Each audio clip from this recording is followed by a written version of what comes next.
Hello, class 7. Welcome to the English class. Today, we are going to see a prose lesson of Unit 3. The lesson name is A Prayer to the Teacher. To understand the lesson better, let us first see the glossary. The first word syllabi, which means plural of syllabus. The next word inculsion, all people being valued irrespective of differences. The next word cutthroat, which means competitive. The next word less privileged, which means disadvantaged. The next word animate, which means living. The next word fend, which means to look after. The last word critical, which means extremely important. To understand the lesson better, let me first explain the summary of this lesson.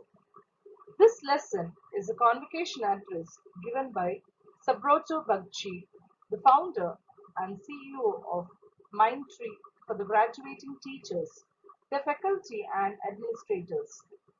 The speaker first stresses on inculsion, meaning valuing all people irrespective of boundaries like financial and educational status, caste, creed, physical strength, and designation or nativity. He gives three examples. He says, dumping the garbage on the road, which is also ours, feeding a child in front of a hungry servant maid without a humanitarian heart. Secondly, Speak says that amidst the cutthroat competition in the world, the more we want to impress, the less we communicate. He emphasizes to communicate with an innocent child, nature, the dumb and the deaf, the less gifted, the old and young, the living and non-living things around too. Thirdly, he feels that teachers should prepare students for the wide world by teaching them newer and difficult things. Help to learn newer ways to learn that will make learning a joy. Fourthly, he emphasizes to teach to appreciate the interconnected nature of things, like creating an awareness about nature while the topic nature is taught. So, Proto fifthly wants to inculcate the ability to question. This helps one to get answers to establish better order of things, to be accountable, and in the end, it helps us to see the truth emerge. The speaker sixthly clarifies that in this increasingly commercial world, all things that truly support life comes freely. The cow is not paid for the milk it gives, or the earth asks money for the crops it gives. The sun gives light, the air gives us to breathe. The river gives water, clouds give rain without getting paid for their services. Seventhly, the speaker wants the students to learn the power of silence, stress our point without raising our voice, and to raise our voice when our silence hurts another life. Finally, the speaker pleads the teachers to develop a world view of things by having one world feeling, by removing poverty, decrease, and hunger in the world. Patriotism is not intolerance towards religion and race. Enmity was to be replaced with love for others. There should be unity in diversity. No one is a foreigner. All the people in this world are our siblings. Now let us read the lesson. This lesson is based on a speech made by Subroto Bagachi, founder and CEO of Mindtree, as a part of convocation address to the International Academy for Creating Teaching, Bangalore, on 6th January 2005. He is addressing the teachers who are graduating from the academy, and he requests the teachers to go beyond the syllabus and teach students the values and skills they need to live a useful and meaningful life. Now let us listen to the speech. It is a great occasion for the 2005 batch of graduating teachers.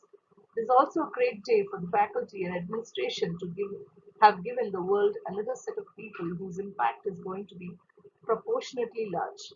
I am honored to be here with all of you to share your joy, your hopes. As teachers, on behalf of the lives we will touch, I have few things to ask of you. It's going to be long and somewhat unusual list, so I seek your indulgence. Here goes my list. Now let us read the next para. First, I pray to you that you teach me the value of inculcation. The people who write many textbooks and the ones who prescribe the syllabi will not tell you how important inculcation is for me to do well in life. Without the sense of inculcation, I will not know the boundaries are meant to be pushed, not to be lived in. Now let's read the next para. Take, for example, the fact that I clean my house but empty my garbage on the road. That is because the road is not included in what I feel is my own. I feed my own child but do not ask if the maid has eaten today. Her hunger is not included in my hunger. I take my child to the movie but do not ask him to call the neighbor's child. That child is outside my zone of parenting. So, teacher, teach me inculcation. I pray to you to teach me to communicate. As I get caught in the rat race of the common entrance test and cutthroat competition, anyone will tell me that my survival depends on my power to impress. The more I want to impress, the less I will communicate. Teach me to speak and be able to write so that I am able to convey what I feel. Now let us read the last para. Teach me to communicate with the simplicity of a child and the nakedness of a flower. Those who cannot speak or hear. People less gifted, less privileged than I am. Those who have come before me and those who will follow. Things animate and inanimate. I pray to you to make me learn. More than that, teacher, teach me how can I learn to learn. As you prepare me for the wide world in which I need to fend for myself and for others, one time learning will not be good enough. I will have to have the ability to learn newer and more difficult things. Some of it I will need to learn very quickly. In all this, what will become critical is the process of learning itself. More than just what I am able to learn, help me to learn newer ways to learn. And that will make learning a joy for me. Children, I hope you have understood the paragraph well. Let us continue the lesson in the next session. Thank you for watching.